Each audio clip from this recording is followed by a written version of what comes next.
do not talk to me. Yeah. Everybody who's here unironically should be in prison. Hey guys, welcome back to another episode of Poddy Break. Today I have with me one of my producers, Ash Casanova. Hello. My showrunner, Chris. Hi. And today joining us for a brand new episode, we have stand-up comedian, Roast Battle League commissioner, host of RBL Weekly, Pat Barker. Hey, you nailed that. Yes, I know. First I know try. there was a lot of pressure on you to nail that intro. I'm very particular. If you had up any of that, I'm out the door. You know that. My career was on the line. I felt the pressure. I'm still shaking. Yeah. I'm impressed. You did great. Thank you. I think I held it together in the first second there. It was a little shaky in like the third quarter, but I really brought it home in the last half. There was a brief pause where I was like, she's going to this up. I know. And I'm going to I have to thought storm that off too. set and ruin the whole podcast. I'm really glad you did. Luckily. I'm really glad I sealed it and brought it home. So how was the drive over? Drive over was great. I mean, by LA standards. Yeah. By LA standards. My God, yeah, you get from, I'm going to go all inside baseball. I'm like, you get from this town to that town in 30 minutes taking this freeway. Nobody cares. It was good. It was good.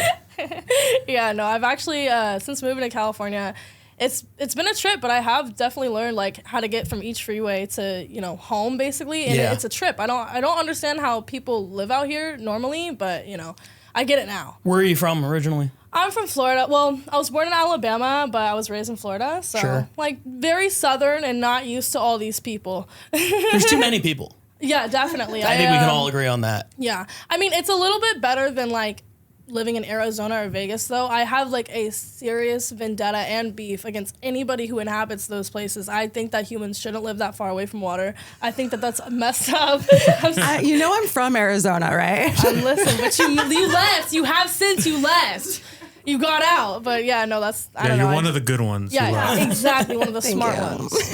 Yes. But no, like every time I go there, because I have to go there for shoots and stuff like that, it's miserable. I mean, it's so hot. I don't like, and I ask the residents. I say, how do you, live in the summer? Like, we just don't go outside. Yeah. That's miserable. Yeah. That's miserable. It's a prison? I didn't realize Arizona was like a prison. No, it's literally like My town is known for the prison. Like, that's like literally where my high school started in. So What's the mascot again? the criminals. I can't make that up. It's patented, okay? That's honestly so much better than like the Panthers or whatever the hell. Yeah. Like all high schools are like the Eagles, you know? Yeah, this is the only mascot you can actually become. So, yeah. It is. Get on brand. I won't be lying. If I was playing football against a team called the Criminals, it would make me a little nervous. I was like, anyway, are we playing against criminals or is that their mascot? Like, I'm not. What's going on here? No offense, but you look like you're a starting like defensive lineman for the Criminals. Yeah, thank you. That is true. But exactly my point, though. Yeah. Prison. It's prison. And it's much better than LA. I can get behind the people in LA. I understand why they're here. It's beautiful. The buildings are even pretty colors. There's water. We have water. Water. That's the most important thing. I thought the number one rule of human civilization was that you don't do it where there's no water, right? Well, this is so, again, boring and inside baseball, but we only just got water in California, I feel like, since you moved here. No. We were in a drought for like 10 years until you moved here. I think she means the ocean. The ocean. Oh, the yes, ocean. I do. I'm so dumb. I was here for the worst parts of the drought. The ocean always had water in it. All right, so I'm not going to talk for the rest of this podcast. I'm just going to let you guys do your thing. I feel so. I've been here for like 2 minutes, and I'm just going to dunk on Chris as often as you're so nice. I don't know why I'm being like that. Yeah. It's okay. We're going to go ahead and wrap this up. Thanks for letting the fans find you, Pat. Want to plug your social media? And where can we find you? Well, that actually does bring up a good point after I just got on for the past 5 minutes. Yeah. How did you get into roast battles? What's the start for you? So I started doing comedy in Philadelphia. And I had done it for 9 years. I was, by LA standards, I was ancient when I moved out here. I was 30, which like in LA, you might as well be dead at 30. True. And I got here and everybody else was like, and it's gotten worse now with like TikTok and everything. You know, back then, social media, this is 2014. So social media wasn't as big. Now, if I moved here at 30 and saw everybody doing TikTok dances, I would immediately flip a U and head back. Like, there's no way. But so I had been doing comedy for 9 years, and I got out here and I was really naive where I was like, I will just move out there. I felt like I was a really good comedian, and I will just do open mics. And I will start at the bottom and work my way up the same way I did in Philadelphia. And within 3 months, my spirit had been completely broken in LA. Damn. The open mics are terrible. There is no, it's not like a meritocracy. It's not like, oh, funny people get elevated. It's all about who you know. It's all the worst things that people say about the entertainment industry on the smallest level. People get the tiniest amount of power, and they're like, I booked this bar show, and I will rule it with an iron fist. And it sucks, right? So I was trying to get on like the cool shows, and they're just like, yeah, no, we got a 4-year waiting list. It was a nightmare. So I ended up at the Comedy Store to check out this show, Roast Battle, which was pretty new at the time. It was maybe like a year in. And I started going every Tuesday, and it was sold out every Tuesday.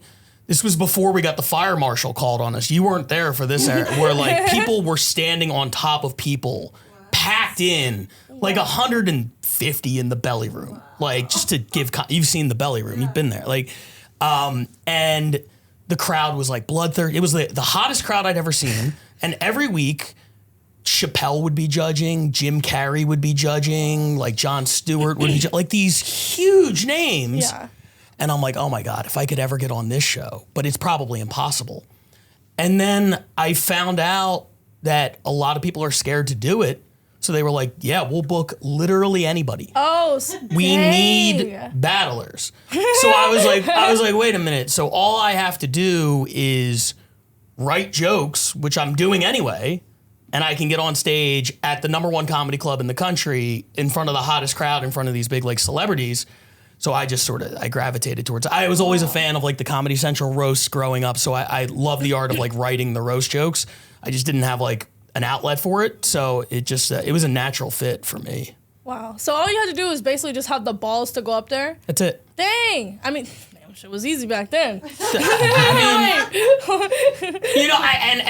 Some people have valid reasons for not wanting to do it. Yeah. Or at least I'm sure they think they do. They're like, oh, taking the time to write those jokes takes away from my stand-up. I want to focus on this or that. So everybody's got their own thing. I'm not saying that everybody across the board is like scared. That's not what I'm saying. But like, for whatever reason, there was a lack of participation in the hottest show on earth. And I was like, I will slide right in there. Dang. Yeah. Okay. Talk about opportunity. Yeah. Nice. Yeah. I feel like it's like super hot now, though. It's now international. Yeah, I mean, we've kind of gone through a couple of phases. And I say I didn't create the show. I wasn't around at the very beginning. I got in sort of early. But I feel like in the room, it was the hottest in like 2015 through 17. Again, the fire marshal being called really kind of hurt that a little bit. It's still a super hot show, but back then it was unbelievable. And then we got on Comedy Central, and we had 3 seasons on Comedy Central. And then coming out of that, I think we were lost for a little bit. I say we because at this point I'm kind of becoming a part of the behind the scenes stuff. I'm helping out more. And like 2019 was like tough. It was like an in-between period trying to figure out what's next. And then COVID hit. Yeah. And I honestly thought that was the end of the show. How did that affect everything? Did everything shut it all down? I did the last battle before the pandemic. I battled in the main event, and I had a great battle against my good friend Nicole Buchanan. I love her. She's the best. Yeah. And we had like a classic 3-round battle. Everything was hit. It was just one of those perfect nights. And she won. I have to throw that out there. In overtime. It's like it was close. It was very close. A lot of people think I won. No, Some people so we had this great battle, and then you remember like the first days of COVID where people are like, "Oh, this isn't going to be anything," and then South by Southwest was the first thing to shut down, and I was supposed to go battle at that down in Austin. And then the NCAA tournament, basketball, March Madness shut down. And that's when I was like, oh, this is the real deal. Yeah. And the world kind of shut down. LA, took longer than everybody else to open up.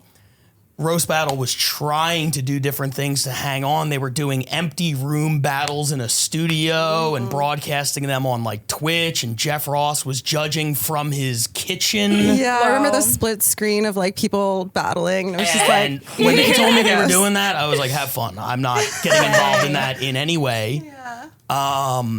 Like, I'm not risking getting, and at the time, you know, we didn't know like what COVID was. I'm like, I'm not risking getting that and bringing it home to like my 2-year-old son Yeah. to perform in front of nobody. Like, that seems psychotic to me.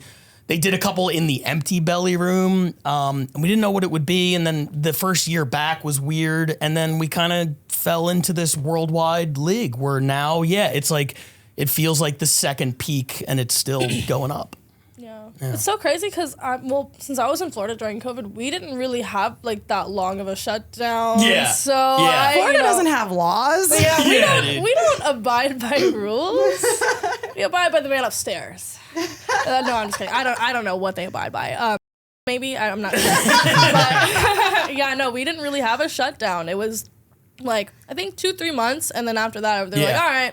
You know, it's county by county. If you guys have a lot of cases, then you're shut down. If not, then, you know, it's whatever. Yeah, and it definitely being in California and, you know, an election coming up and everything got like super weird for a while. Like 2020 was like the weirdest time. It was really weird. Everything on top of everything. So I know I felt like there was a California, Florida like beef that There I was like, was? I didn't want to. Yeah, because people in know. I felt like people in California. Oh, they were upset because they were locked up and we weren't. Well, no, the super running free. progressive ones were upset because it's like, you guys aren't taking it seriously. They weren't upset that they were locked down. They were upset that you weren't also. Oh, and fair then enough. what I found from living in California for 10 years is that all of my relatives on the East Coast think that it is this lawless hellscape where you can't cross the street without stepping over 50 homeless guys, Yeah, which is they- true in parts of the city. Not where I live. I mean, yeah. It's great where I live.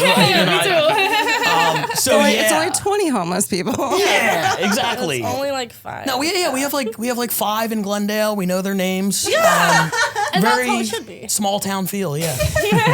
But yeah, it was a weird time. Yeah, it definitely was. Actually, that just reminded me. We actually knew a few homeless people in my hometown. We knew all the homeless people though. We had One-Eyed Betty, we had Red Dog, we had Tweaker Cheryl. Hell yeah. Yeah, we knew all the homeless people. We were, you know, pretty good friends with them. I say 9 out of 10 times the homeless people are pretty docile. Yeah.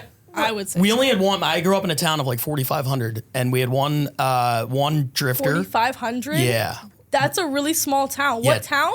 It's called Mount Ephraim, New Jersey. Oh, It's, Jersey. I have family in Jersey. Just over the bridge from Philly. I always tell people Oh. Philly because if you say Jersey, people who don't know, they're like, oh, New York. Oh. No, I was way closer to Philly. But Yeah. we had one drifter. We called him Crazy Mike.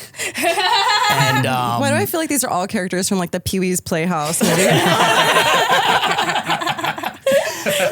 and Crazy Mike was nonverbal. Oh. But he could communicate through signs, usually, which meant, do you have a cigarette? And my dad would give Crazy Mike cigarettes, and my mom would be like, stop giving Crazy Mike cigarettes. He keeps coming over our house.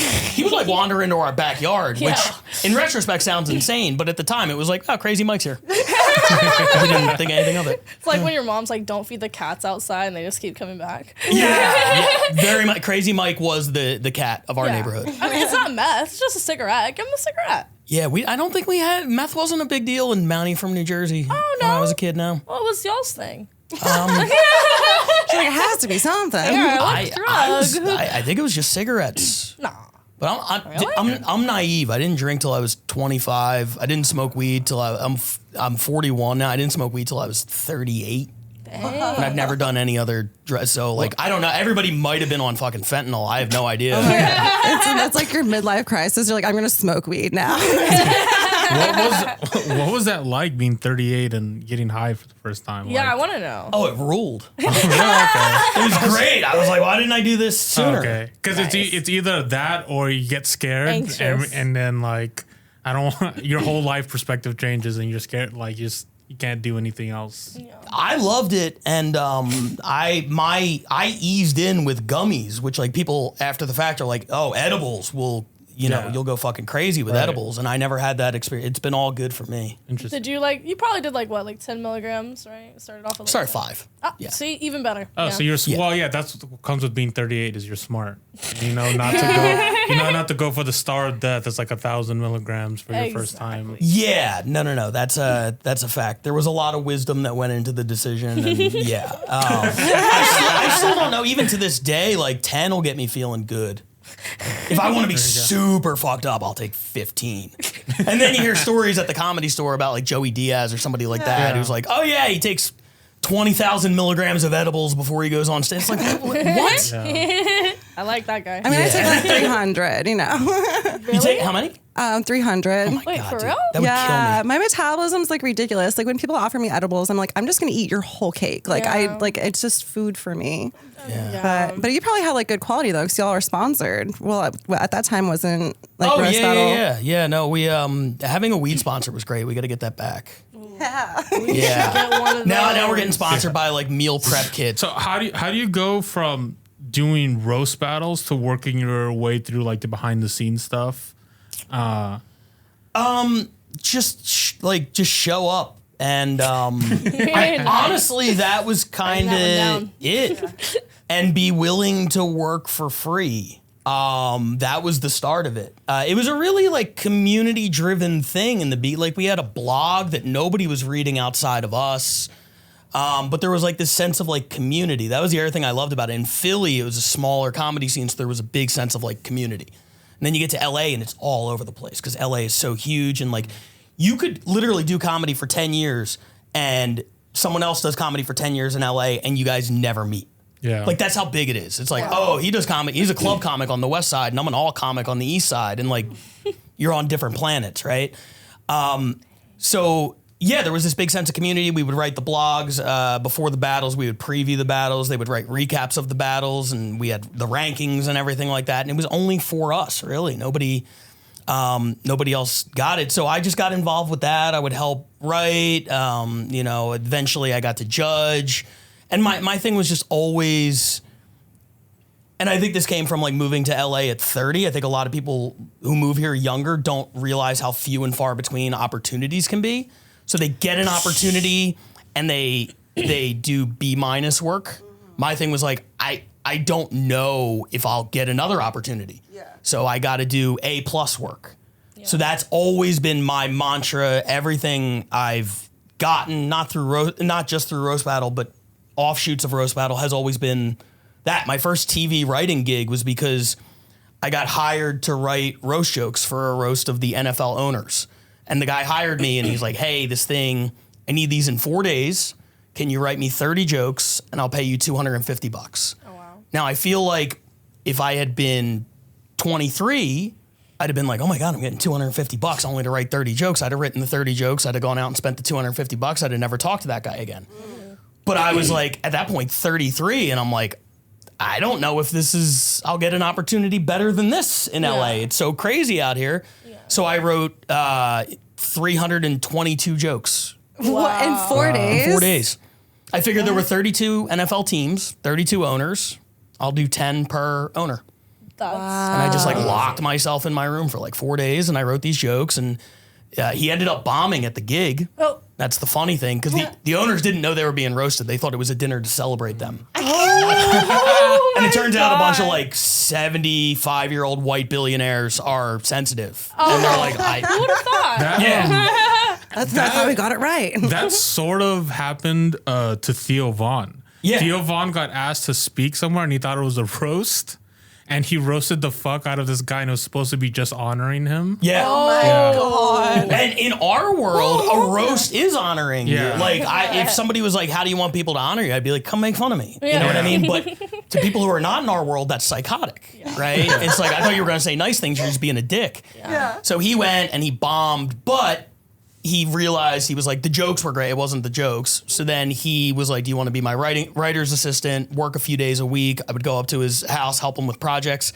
And then a few months later, he had connections. They were starting some new show on HBO and he recommended me and I went in and did the interview and I got the job. Wow. And, so cool. Yeah. So, And then working my way up through roast battle was kind of the same deal. Just put in A+ work when B- is what everybody else is given, and make sure I crush every battle. And they weren't going on TV. They weren't even going on YouTube at the time. Nobody was watching except the people in that room. But I was like, who knows what it'll lead to? And it's led to a lot of like really cool things. You also, I think you wrote for the Tom Brady roast. I did, yeah. So did that guy help you get onto the Tom Brady roast, or was you at that point you already had like your resume? And yeah, I mean this is so we're that original connection was made in 2016, but what I found is everything I've done since then has been like a branch from the same tree. Wow. Like that was the first gig, but everything branches off. You do that gig and then you meet this guy, and then this guy recommends you for that thing, and then when you work that job, you meet this lady and she likes you and she recommends you for that thing. I still don't know how to do the Hollywood thing. I don't have an agent. I don't have a manager. I'm not good at networking. Sounds like you did it pretty well. Yeah. But everything I've gotten has been via like going in and doing good work and hoping somebody notices. Yeah. And a lot of times you'll get a call from somebody you worked with 3 years ago, and they'll be like, you don't even think they remember you. Yeah. And they call you and they're like, hey, I got this other thing like I want to recommend you for. So I was so excited when Ash told me you work on the Tom Brady roast, because I thought that was the best roast. Thank you. That's been in years that I've seen. Yeah. Like it's the only roast battle also I think I've rewatched multiple times. Thank you. I get 1/1,000,000th of a penny every time you watch it. So I appreciate that. I'll have it on repeat tonight. Are you, because I know some people are iffy about, they don't want to say, or they can't say who specifically they wrote for. Is that the case with you? Like if I ask like, hey, who did you write for specifically? Are you even allowed to say that? Sure. I mean, it would be easier to tell you who I didn't write for. Oh, okay. That's not the flex. Yeah. Let me give the back end of that.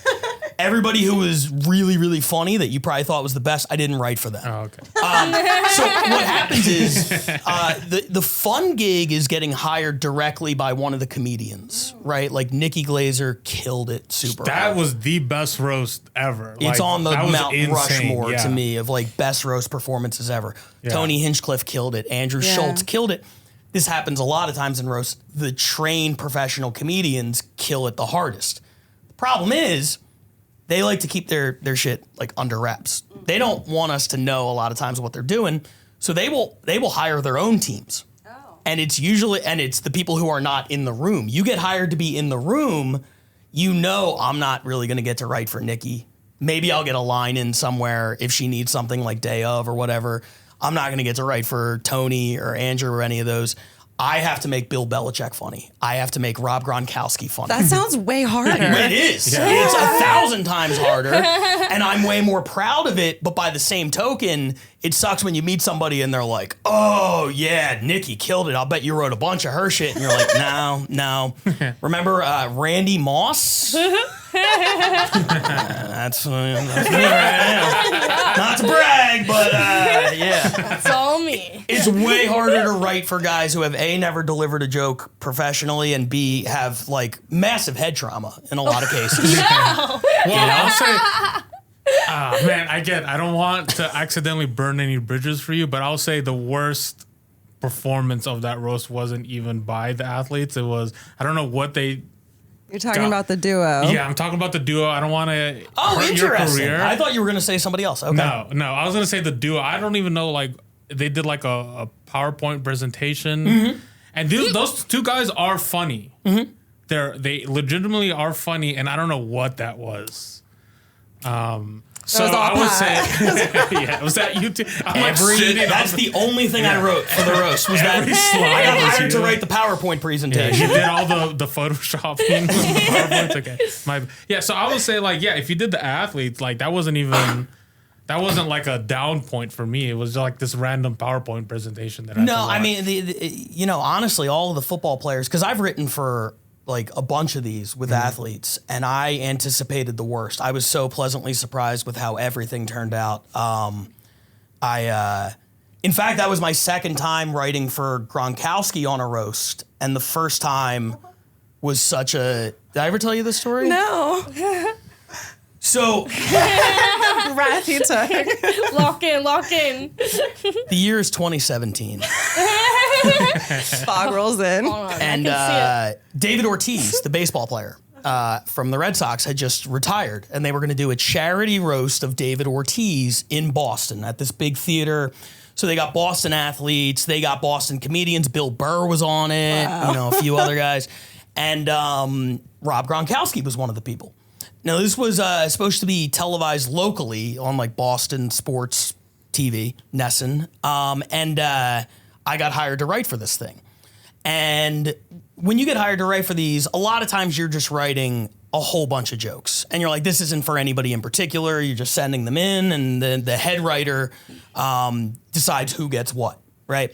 So I was just writing a whole bunch of jokes. And oddly enough, the roast ended up falling on the night that my son was born.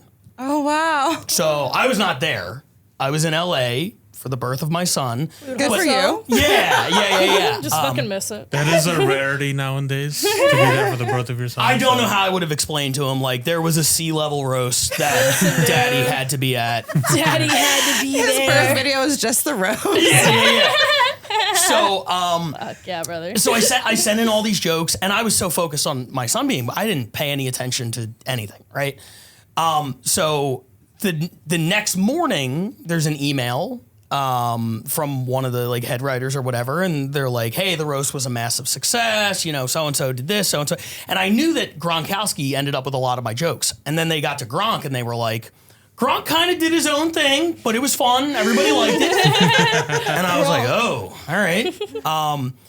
And then later that day, there's a headline that comes up, Gronk under fire for racist roast rant. Yeah. Oh, no. And I'm racking my brain. I'm in the hospital, like standing next to my newborn son. Like, fuck, is my career over? Like, what did I? I'm trying to think. Like, what did I say that was racist? Right. So here's what he did. Here's what happened. Yeah, do it verbatim. So, yeah, right. I might. So Anthony Mackie was there, the actor who played Falcon in the Captain America series. Right, he was one of the roasters. So I wrote the easiest roast joke of all time because the Patriots had just had that massive comeback in the Super Bowl against the Falcons. Right? So his opening line, which is a guaranteed home run in Boston, he comes out and he goes, Anthony Mackie is here. Anthony played the Falcon in the Captain America movies, and you were terrible, dog. I got to tell you, I haven't seen a Falcon look that bad since the second half of the Super Bowl in Boston. Minute and a half standing ovation. They go fucking nuts. And it's not even that's that good of a joke. You're just feeding red meat to these fucking animals. Crowd work almost. The reaction dies down, and he goes, what's the point of a black superhero anyway? What are you doing? Flying away from the fucking cops? Oh, no. And I'm like, that one wasn't mine. I don't remember writing that one at all. Not that I haven't written any racially charged roast jokes, but I was like, that's not super clever. But they're in Boston, so the crowd's still going nuts. The crowd's going crazy. Oh God, dude, he just went with his instinct. And then he just did 10 minutes. He went completely off script. He did his own thing. Yeah, and it was just like, it was Nobody really stopped him? intense. No, they were going, everybody in They Boston loved loves him. it. He's a hero. They're like, this is my two favorite things, Rob Gronkowski and an active hate crime. Like, this is what we live for. But it was crazy. Nothing really, and that was in the height of like the cancel culture era. I was like, oh, he's going to get suspended for this, and it just kind of flew under the radar. So I was really pleasantly surprised at the Brady roast that all he did was go off script and spike a shot glass and get glass in the eyes of people in the crowd. And Oh, my God. What? I don't know if that actually happened. Oh, But I he was did gonna say. spike. He did spike the shot glass, which was not in the script. And then I did see a targeted ad the next day that was like, were you injured by Rob Gronkowski's shot glass spike? Like, it was a lawyer at a law firm. Yeah. I'm inclined to believe that there were some people affected just based on the ad. I think so. Probably. Wasn't me. So. My seats were not good enough to get glass in my eye. This guy sounds like a character. I'm not familiar with this guy. Oh, he's almost. I feel like he's almost mainstream now. Like he's getting there. Huh. Yeah, you'll learn about him soon enough if you haven't heard about him. I mean, I want to see some videos after this. Isn't his son famous? Right? Gronk? Yeah, Kronk. That is the funniest name of all time. Kronk. They call him. Don't they call him like Baby Kronk or something? He's like social media Baby famous. Kronk. Oh, I think I've heard of Baby Kronk. Yeah, that's his son. Kronk. Is this like Emperor's New Groove? Like, All I can see is Kronk from Emperor's New Groove. See, you're almost there. You're like 1 degree. So that's his son. That's his son? Yeah. All right. I don't know. I definitely want to look into this because like the more I hear about it, the more I'm slapped in the face with like, are you sure this is a real fucking story? First of all, his name's Kronk. All right, you're lying. Second of all, he did an entire racist rant in front of an entire audience and they loved it. And then he didn't get canceled. Well, it was Boston. Fake, that's why it was believable. Yeah, you're from Florida. You don't understand. Like, I feel like you could be governor of Florida with his roast set. Yeah. Like, if that was the campaign you ran on, like, yeah. is that like an alligator on a leash? Like, He's the most Florida person you'll ever see. You'd love him. Probably more Florida than I'll ever be. Yeah. So you're also like a really like big sports guy, right? So Yeah. is writing for these sports stuff, is that like the pinnacle for you? Like you get to combine your two favorite things, comedy and like, sports? It's a dream come true. And it also is a weird lane that I ended up in where there's not a lot of crossover. Like anytime there's a sports related roast, I feel like I'm the first call because Nice. a lot of comedians are not sports people. Who would have thought? You know what I mean? Yeah, exactly. You're telling me while they were locking themselves in the room writing jokes, they weren't watching the NFL? blaming their dad for not playing catch? What? No way. There's way more, Pokemon, Harry Potter, whatever kind of like references in like a roast battle than you get sports references, I feel like. 100%. Pokemon mention.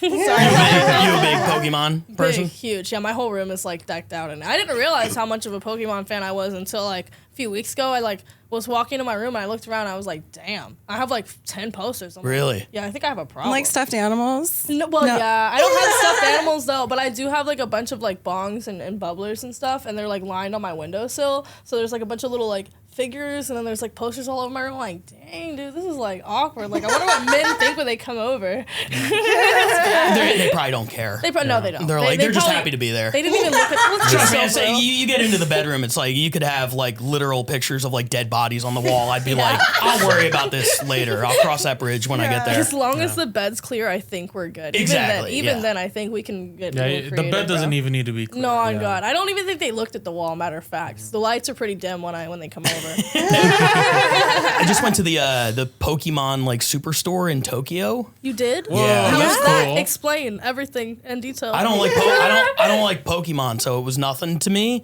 I just went in. I was like, I'm gonna get my kid a stuffed animal, and I waited in line for like 45 minutes. So it was a nightmare. But I'm sure you would have loved it. I would have sat in line happily. I would have looked around while I was waiting in the line. I would have just soaked up every inch of that. There was a lot of Pokemon shit in there. Yeah, I would love to be there. Actually, there was the last time we recorded.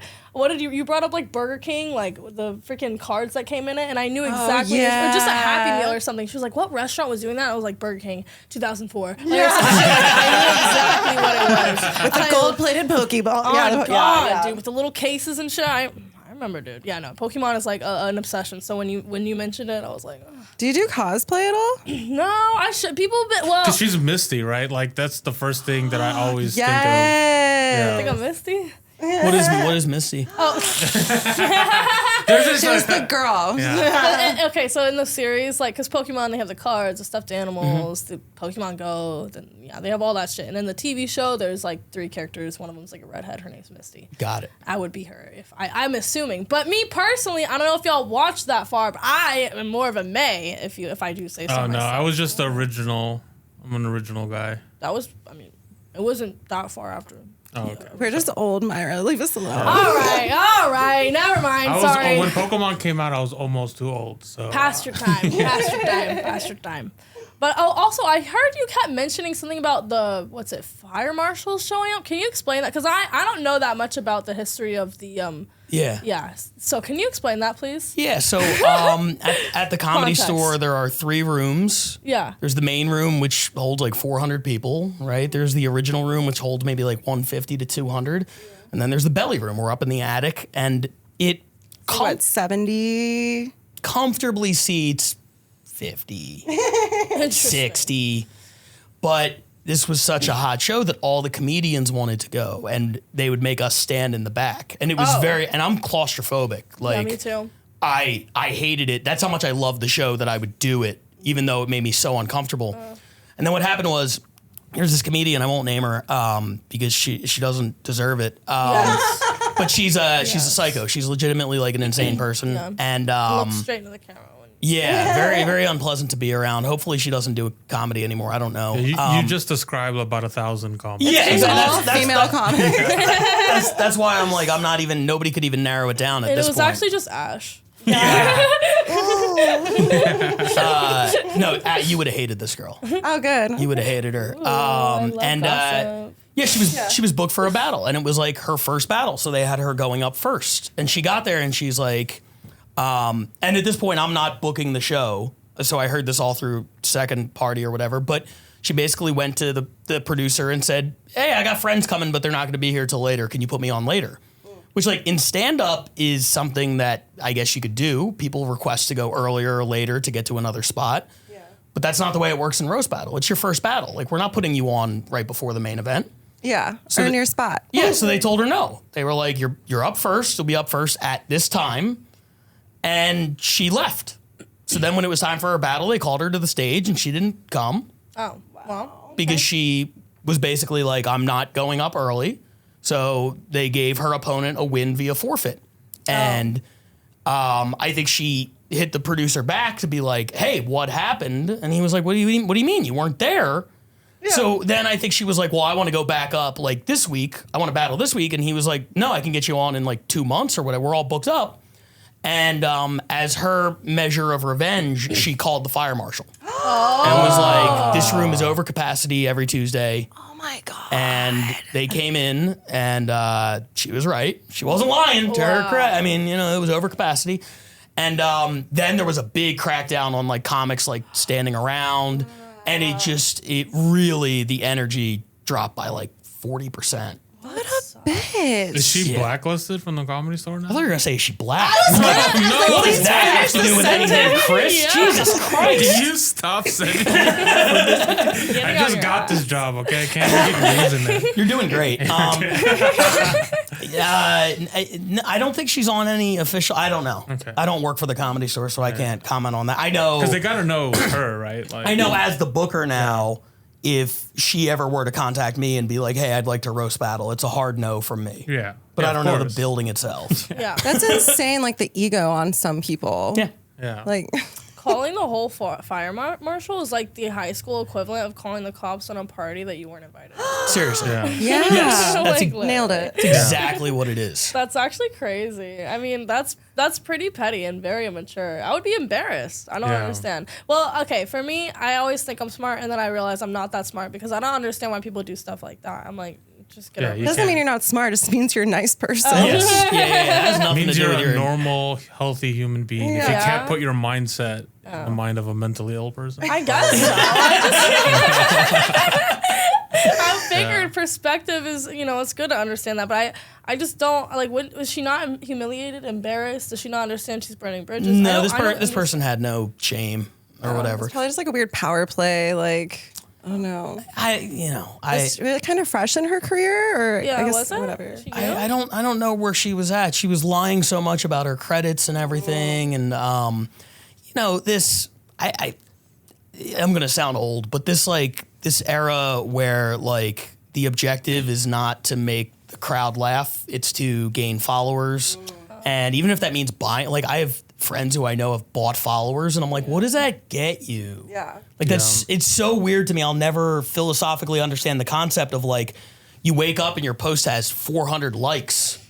They're not real people. Yeah. Like you can't take any pride. Nobody likes what you're actually doing. Like you paid for that. It's weird. Yeah, well, even then, like the ratio is so off. Like I can tell, like when somebody's bought followers, and like, okay, blank face, blank face, blank face, and it's like the ratio is like maybe like a fifth of like your followers. I'm like, no, nobody's actually watching or liking your stuff. The other thing the other reason why it's so stupid to ever do anything like that is because every social media platform always knows when you buy followers, so they kill your algorithm. Yeah. So now you're stuck buying followers and likes.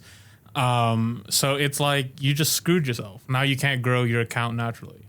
Dude, absolutely. And I think it's just to fool like it's to fool bookers. Yeah, of comedy shows or like writers' rooms or what. People are just trying to like trick their way into whatever they can get.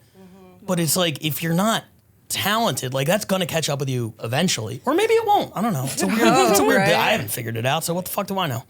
Yeah, I do. I have a good friend of mine who did buy followers, and he said like initially it helped him get booked, but now his Instagram's dead, and he's been like talking to me about he's gonna start a new Instagram. Yeah. Now that he has somewhat of a fan base, so his new Instagram will have no bot account, so it's fine in the algorithm, but his main Instagram is like dead. Even then, like converting your fan base from one account to another account, even if it's on the same platform, is not easy. Yeah. Especially when most of them aren't real people. Right. Yeah, well, Yeah, especially exactly. even in your guys' you guys almost all have two accounts. You have like your backup account, and the backup account is like not even a tenth, maybe like a 5% of what the main account is, even though you Exactly. push people to it. All the time. What kind of work do you do?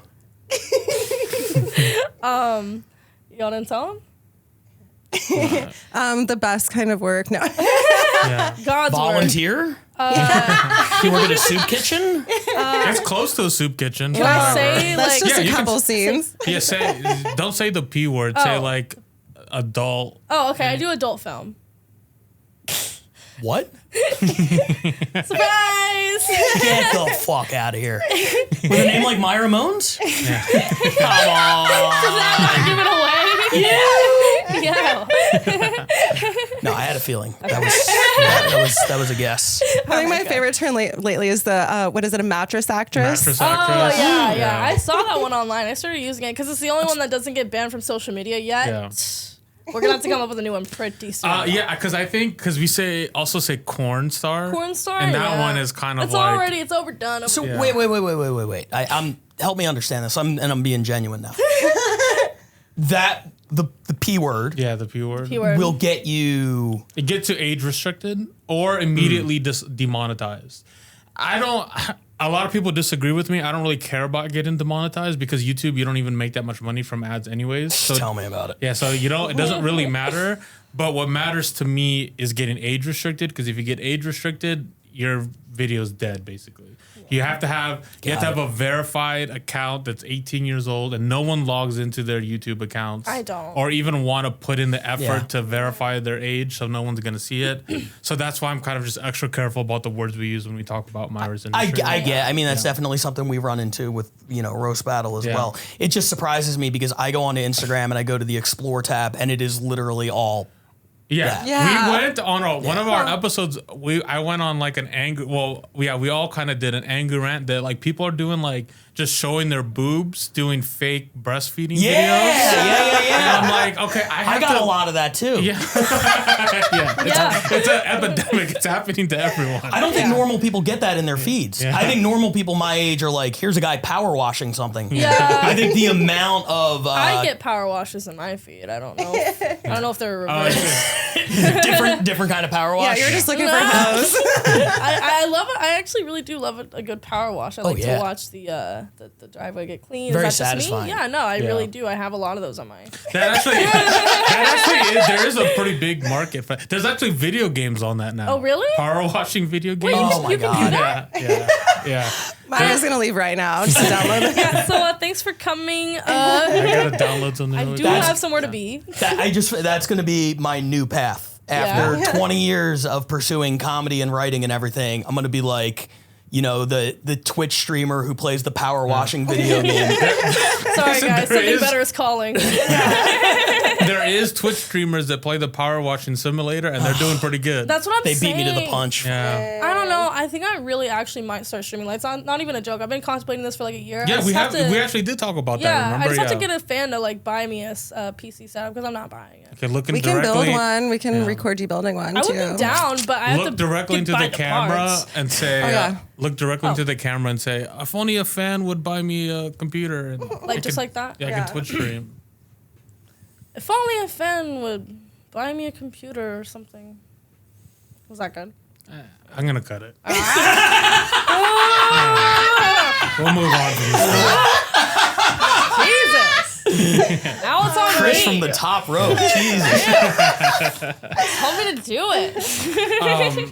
So I have a question about judging. So the only kind of two sports that I religiously follow is boxing and MMA. And in like boxing, when like you get hit really hard by your opponent, you kind of do the laugh and shake it off. That way it doesn't sway the judges. Yeah. Is that something that also happens in like roast battles? Like, let's say I got roasted like bad. Yeah. And I just go, whatever. Yes. Does that help? That's the best defense. Okay.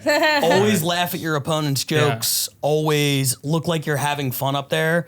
And this is something I actually got from Tokyo. The first time I went out there to battle, they have a pre-battle meeting where the guy who like runs the show goes over some things that I frankly thought were implied. I thought they were obvious, but then I heard him say this stuff and I realized people don't understand this. So now when we have new battlers, one of the first things I tell them is like, you know, it's a show. You guys are putting on a show together. It's competitive, but like the worst thing you can do is seem overly competitive. The best thing you can do is laugh at your opponent's shit. It elevates the crowd. They'll be high. They'll be better for your joke too. The worst thing you get some guys who are up there and like, you know, like a very common joke against any white guy is like we're all right. That's what they say. You're not. I'm not gonna say. Oh, I'm not gonna speak for my entire, you know, but. Me personally, no. On the record, no, not my thing. But you know, I would tell people like you would have battles where somebody would make a dumb joke about their opponent being a pedophile, and they'd be like, "That's not true. I don't." They're playing to the crowd like that. That's not even. I don't do that. It's like you look like a pedophile. That's what a pedophile would say. I'm not sure if you can leave any of this in, but I do actually have to bleep that word, but yeah, I can leave it in. They'll figure it out. But but no, the best thing you could do is absolutely just like laugh it off and make it look like you're having fun. Yes, and them. Yeah, absolutely. Little improv sprinkle. I kind of did have a question though, like speaking of words being bleeped and having to deal with censorship with your own show. Do you have to like kind of cater to that when you're trying to choose battles that like get to the top, or are you thinking about having to edit them a little bit? That's a great. So on our weekly podcast, we pick the top 7 battles from around the world. We have 16 cities in the Roast Battle League, and they all submit their best battle of the week, and then we rank them. And no, that does not factor into it. And as a result, a lot of episodes of our podcast are demonetized. But for the legitimacy of the sport, if a battle is great and it includes several words that you're not supposed to say, we can't pretend it wasn't great. We have to give that city the points they deserve because there's a championship, there's a whole thing. So I don't anyway, when I'm ranking the battles, take any of that into account. And we get crushed for it. Okay. And we also don't mute anything. We tried one time and I'm not part of the video team, but like I was in favor of like, let's start muting things because a lot of people do that. But instead of muting when they edited, they bleeped. Oh. And it's way more noticeable that way. And our fans went crazy. The comment section was pandemonium. Are you bleeping kidding me? Yeah, exactly. Yeah, I don't bleep either. That's why I mute because it's a lot more subtle. Yeah, muting is like you might not even notice. Yeah, I like the bleep. Well, the only time I bleep is when it'll be funny. Yeah. If it's gonna be a funny thing, then yeah. But for the most part, when it's like annoying because we swore in the first 10 minutes, I just mute it. The funny thing is the episode got demonetized anyway. Yeah. So we don't even know. We bleeped everything. All we did was piss off our audience and we didn't make any money. That's why you got demonetized. And then exactly. Yeah. And then as you know, even when you are monetized, you're not making that much money anyways. Yeah. So, Sidebar, can we go from the muting to like a duck quack or something? Yeah. If that's what you want, I've seen the quack. I like the quack. You're a fan of the quack? Oh, Yeah, yeah. people do the dolphin noise quack too. fan? The dolphin and the quack, So sorry. please. Oh Alright, my god, done. dude, that would be really good. I don't know. I personally, that's my. What was that one? The dolphin noise. They and make then a the quack. dolphin noise instead of Yeah, like SpongeBob. Yeah, like SpongeBob. I hate nothing curls makes my blood curl more than when a comedian posts a stand-up clip and they say the word sex and they have to spell it S-E-G-G-S. Segs. Every time I see that, I just want to throw my phone out the window. It makes me hate so it mad. too. I thought sex was like I saw that in a science book when I was a kid. Like sex, like that. Yeah, it's sexual reproduction. It's not a bad word. It's not sex isn't a bad word. I don't Yeah. understand that. That's really weird. And that's the tough thing for us is like, you know, a lot of our shit, if you understand the nuance of roast battle, like, you know, there's a phrase, you only roast the ones you love. All of my best friends in LA are people that I roasted. We hug at the end of every battle. There's a reason for that. That's a rule, actually. Yeah. The worst battles are when two people dislike each other. Dang. It's awkward. always the best when you're roasting a friend. So there's a lot of love behind it, but it's not being processed for monetization by humans who can understand subtlety and nuance. It's AI. So AI is listening for hate speech, and a lot of our love sounds a lot like hate speech if you don't know what you're talking about. We're referencing all the worst like tragedies in the history of the world. So when they have a rule like you'll get demonetized for like fat shaming, it's like, all right, well we're fucked from the jump. What do you even do? That's kind of the whole thing we do. Yeah. It would be like if they demonetized the NBA for dribbling. It's like, all right, well this isn't. You know, This is the backbone of the sport. Exactly. Yeah. Without dribbling, it kind of sucks. Do you guys have a Patreon? We do. Yeah. There you go. We just started a Patreon a couple months ago. Patreon.com/RBL Battles. So if you want to support, and you can say it at the end of the. Wait, what? No, I'm just kidding. Yeah, I mean, Patreon merch and getting like actual sponsories. That's where you make your money. So I would say don't compromise on the integrity of your show. If you're going to get demonetized, it is what it is. It's not going to affect your views. The only thing that affects views is age restricted. And then that's when you do have to like change something. We just started getting we got like an ad agent. So we have sponsorships. They're coming in like rapid fire. And this is, I'll tell you guys this because this is right up your alley, given your line of work. That's what we're calling it now. So the first couple of sponsorships were like, you know, really obvious ones. Like, oh, it's a meal prep kit. It's like a gambling service. Like, I feel like every podcast is sponsored by these things. And we gave no restrictions. The ad agent was like, what do you guys want as a sponsor? And we're like, anything, as long as it's good. And then I got an email like 2 weeks ago that was like, hey, we have this other company and I'm not giving them free advertising here coming on, but they make blowjob robots. I don't have a dick, but I want one. And they're the new sponsor. And Pat, there is one en route to your house. They're sending you the top of the line model. I'm sorry. So Myra's getting Just blink twice. No machine's gonna beat me. Well, You know. I don't know. I want to try and see. I'm gonna be. I have not used it yet, but from everything I've heard, the robots are taking our jobs. They're coming for your industry as well. I don't know. But yeah. So I just picked it up at the Comedy Store on Tuesday, and it turns out they mailed it to the store. They mailed it to someone else. They said it was coming to me. So then I had to, because my mother-in-law, my mother-in-law is like the primary caretaker for my son. So she's over our apartment like 4 days a week. So I'm like, I can't have her just like checking the door and it's like Amazon shows up and there's a big like the blowjob robot inside box, you know? Yeah. So I'm like, and then I have to be like, it must be a misprint on the label. I didn't order that. She returns it for you. Right, exactly. Yeah. So so they ended up sending it to someone else, and then he hit me up like, I'm bringing your blowjob machine to the store tonight. And I'm like, oh, God. So I thought I was just going to pick it up, and then after roast battle, he was like, where are you parked? And I was like, oh, down Sunset. And he was like, you're going to have to bring your car around. I was like, what? Because I don't know how big you would think that is, but it like counts for the carpool lane. It could have. I mean, so they sent me two. And one is so you can give me one. One is the travel one. Now I'm looking to sell the other one on the black market. I don't know how. We'll talk off air. But one is the travel one, which is already bigger than I would think.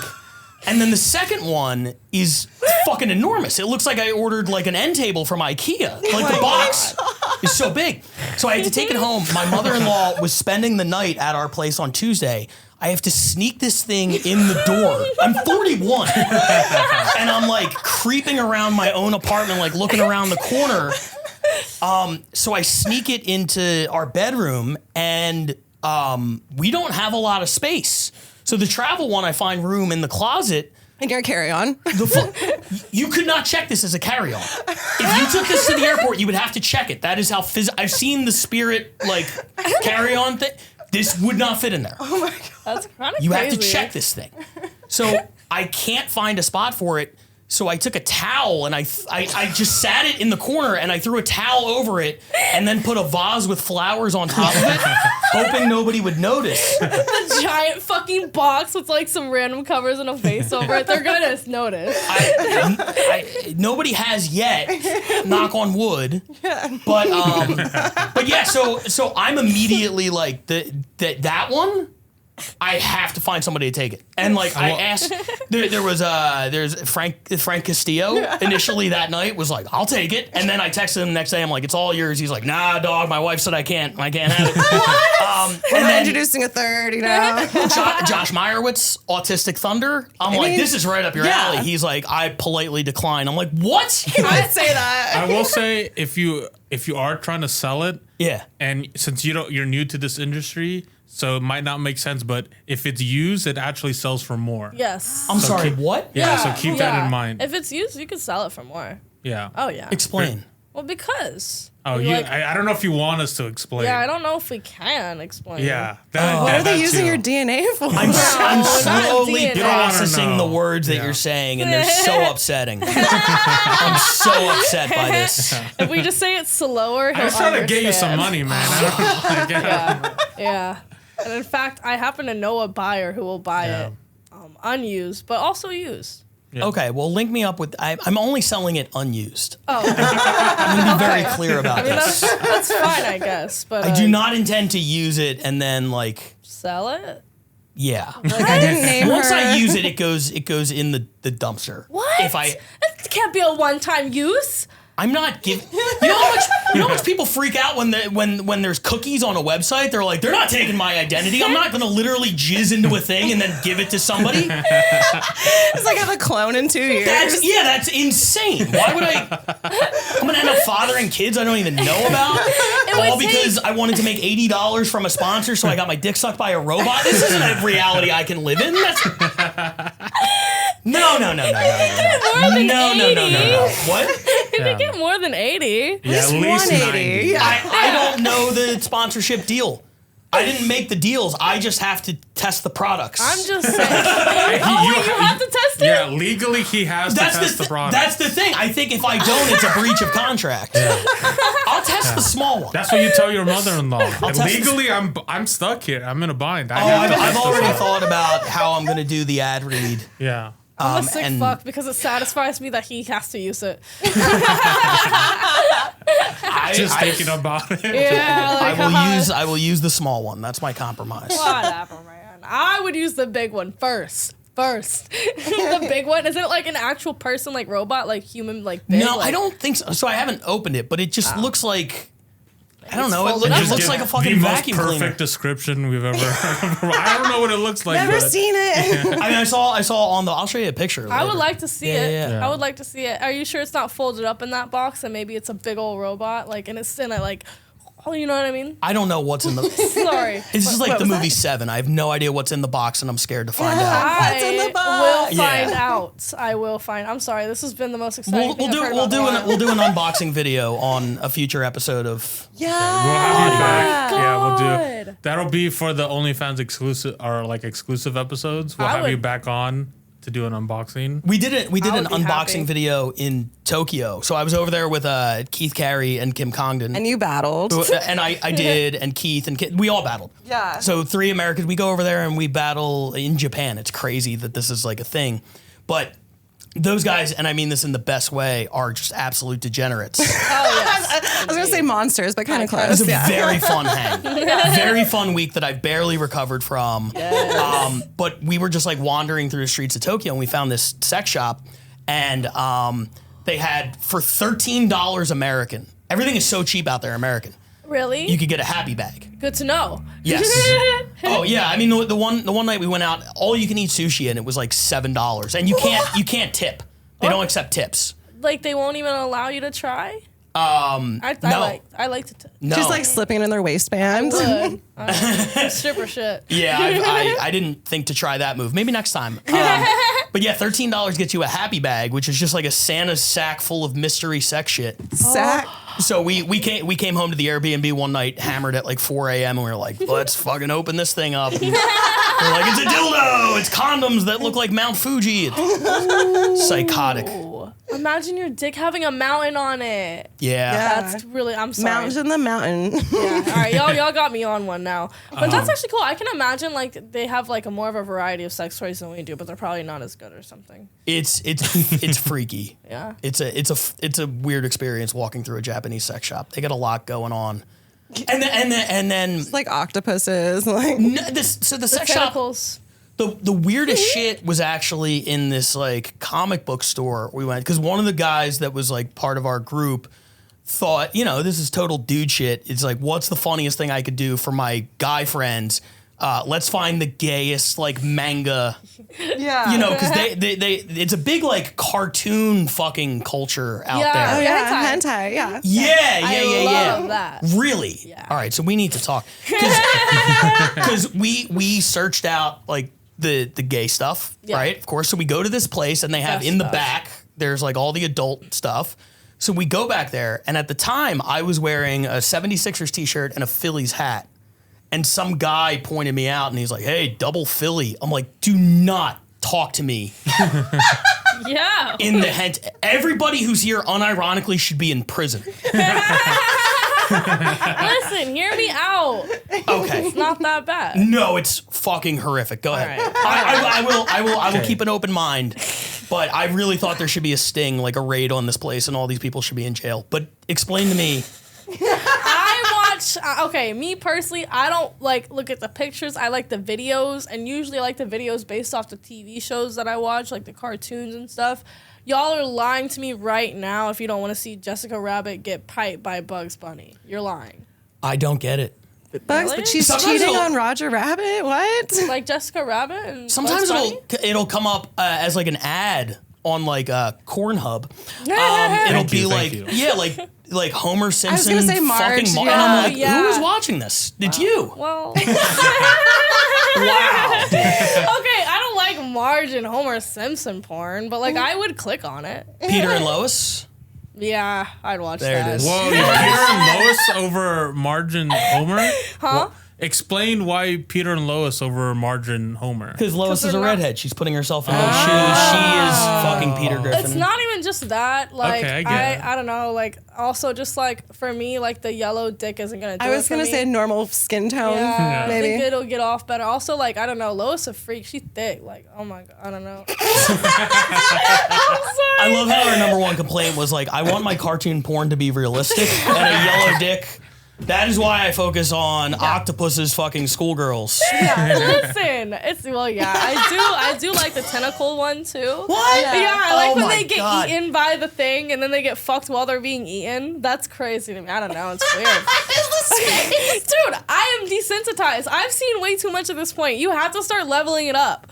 That's the reason. Pokemon evolve it. We evolved. Try not to judge me as much. No, I'm not. I'm fascinated. I'm not here to fascinated? judge anybody. Okay, I love that people are into Yeah. whatever they're into. If there was a casting call for like a live action version of there it, is. She kind of, we can't get into details Yeah. on this show, but she kind of did do a live action version of it. No, remember? we can. It's out now. That one. Well, no, I mean, I don't missed want the this to get premiere? age restricted. Oh yeah. So yeah. it was, we'll talk off air. yeah, it was kind of like a live Yeah. action I did do a hentai. thing. Yeah. Yeah. and that's as much as I'm gonna allow us to say. Yeah, on yeah. that. Well, there's also a company that, like, I mean, that, yeah, I can't really get into specifics. Yeah. I'm but sure yeah. it's lovely. It's lovely. And, It's amazing. It's great. It's awesome. Yeah. We also Prosthetics. we also do. And this is bad timing, but we do have to wrap up the show. Oh, yeah. Great. Yeah, right on the money. Yeah. Where can the fans find you? I'm on Instagram at the Pat Barker. Yeah, watch the roast battle on YouTube. I know I came in to talk about that and we kind of veered off topic with it's fine. blowjob robots, but yeah, it's expanded to this worldwide league. We're in 16 cities across the world. We have competition championships in January. Ash is one of our best battlers here in LA, undefeated on the season. Yeah, thank you. She's going to be battling somebody from our Bay Area team, also undefeated. Yeah. So I'm looking forward to that. And yeah, that's it. Well, no. Also, plug your podcast and tell us about the Patreon. Like what goes on your Patreon. Our RBL Weekly is our weekly podcast where we rank the top battles from around the world. If you want to see people insult each other, that's what we do. If you like the roast culture, you will love what we do. Do you guys ever have guests? So we had guests in Tokyo just kind of out of necessity, because it's usually just myself and Brian Moses, the creator of the roast battle. Yeah. And it's a long enough podcast just watching the battles and kind of like breaking them down. But we did a live one in Tokyo and he wasn't there, so I had to have like a rotating cast of guests, and it was a lot of fun. So we might do more of that. Yeah, it might be interesting to have like guests that aren't part of that world, just kind of experiencing roast and like giving their rankings when they have like, it's like this is a fresh look for them. I think that would be really cool to bring in somebody like Myra and be like, how does this compare to your favorite hentai?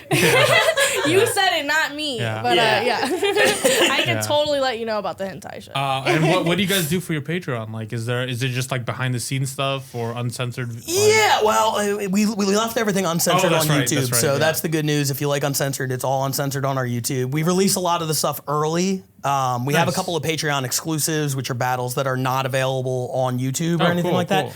And then we're also building this community of like, I found a lot of our fans want to roast themselves.